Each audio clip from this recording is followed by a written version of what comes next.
Hello, সবাই কেমন আছো? আশা করি সবাই ভালো আছো। আমিও ভালো আছি।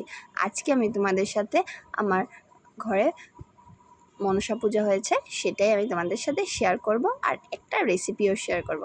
তো ফার্স্টে দেখে নাও আমি কিভাবে আয়োজন করলাম মনসা পুজোর। আমার ছোট্ট মনসা পুজোর আয়োজন তোমাদের সাথে শেয়ার করছি। আশা করি তোমাদের ভালো লাগবে। আমি ফার্স্টে ঠাকুরটা দিয়ে নিয়েছি, রোজের ঠাকুর দিয়ে নিয়েছি, তারপর আয়োজন করেছি। ঠাকুরমশাই চলে এসেছে, ঠাকুরমশাই এখন পূজা করছে। তোমরা শুনতেই পারছো মন্ত্র পাঠ করছে। জয় মা মনসা, সবাই একটু কমেন্টে জয় মা মনসা দিও।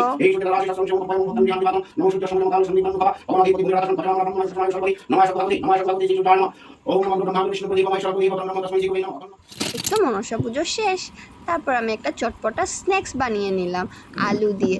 চলো তোমাদের সাথে শেয়ার করি।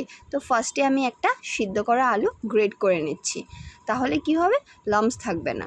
তার জন্য দেখো আমি গ্রেট করে নিচ্ছি আলুটাকে, আর দেখতে কি সুন্দর লাগছে, কি সুন্দর করে বের হচ্ছে। তারপর আমি বেসন দিয়েছি, ধরো 2 চামচের মতন বেসন দিয়েছি, নুন দিয়েছি, চিনি দিয়েছি। এটা অল্প সল্টই হবে, তার জন্য সল্ট একটু বেশি আর চিনিটা হালকা কম, একটু মিঠা মিঠা না হলে ভালো লাগে না। আর আমি ভাজা মশলা দিয়েছি, কস্তুরি মেথি দিয়েছি, আর রিফাইন অয়েল 1 চামচ দিয়েছি, বেকিং সোডা দিয়েছি। এখন এটা সুন্দর করে হাত দিয়ে মেখে নেব।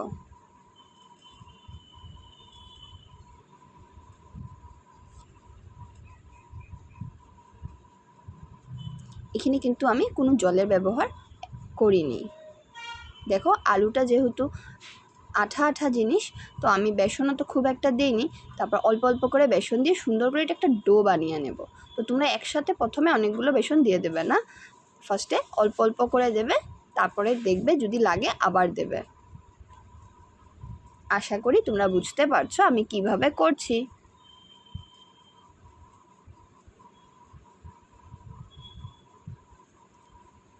আর আমার ভিডিওটা এ পর্যন্ত যারা দেখেছো, একটু প্লিজ করে একটু লাইক করে দাও। তোমাদের একটা লাইকে আমার ভিডিওটাকে আগ বাড়তে সাহায্য করে।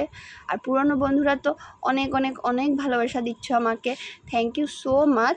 আর নতুন বন্ধুরাও প্লিজ যারা দেখছো আমার ভিডিওটা ফার্স্ট টাইমের জন্য, আমার চ্যানেলটাকে সাবস্ক্রাইব করে আমার পাশে থেকো। আমিও তোমাদের পাশে সব সময় আছি। তারপর আমি ময়দা নিয়ে নিয়েছি, ময়দা দিয়ে সুন্দর করে মেখে নিলাম ডোটাকে। তারপর আমি দেখো প্লাস্টিক একটা দিয়ে এটাকে বেলে নিচ্ছি, আর দুনো সাইডে আমি প্লাস্টিক দিয়েছি।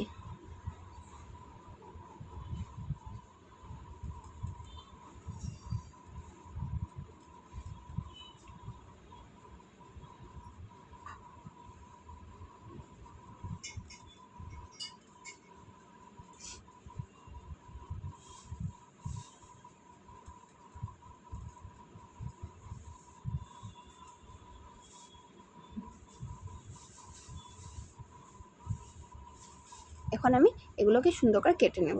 আমি তো এভাবে শেপ দিলাম, তোমাদের মানে এটা যার যেভাবে পছন্দ সেভাবেই শেপ দিতে পারো। গোল গোল দিতে পারো, ট্রায়াঙ্গেল দিতে পারো, রেক্ট্যাঙ্গেল দিতে পারো, যেভাবে যার মন চায় সেভাবেই দিতে পারো। আর এটা খেতে যে এমনি তো খেতে খুবই ভালো লাগে শুধু শুধু, আর চায়ের সাথে দিলেও খুব ভালো লাগে খেতে।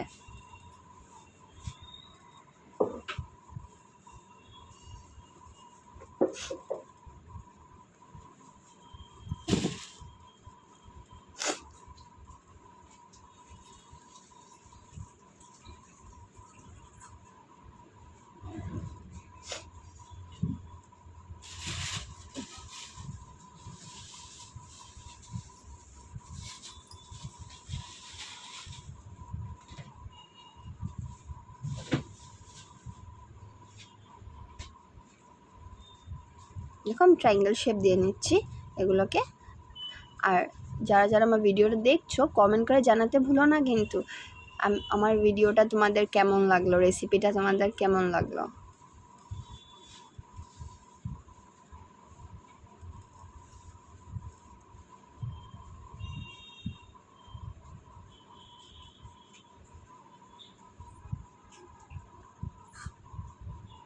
এই তো আমার সবগুলো হয়ে গেছে। আমি রিফাইন অয়েল গরম করে নিয়েছি, তারপর তেলটাকে আমি স্টিমটাকে কমিয়ে নিয়েছি পুরো গরম করে।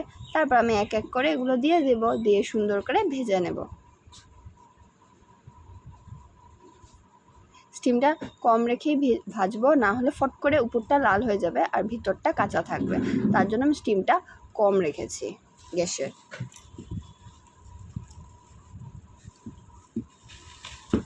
আর নাড়াচাড়া করতেই থাকতে হবে। দেখো আমি কিভাবে করছি। এটা খুব ঝটপট হয়ে যাওয়া স্ন্যাক্স। এই দেখো হয়ে গেল, আমি এখন তুলে নিলাম।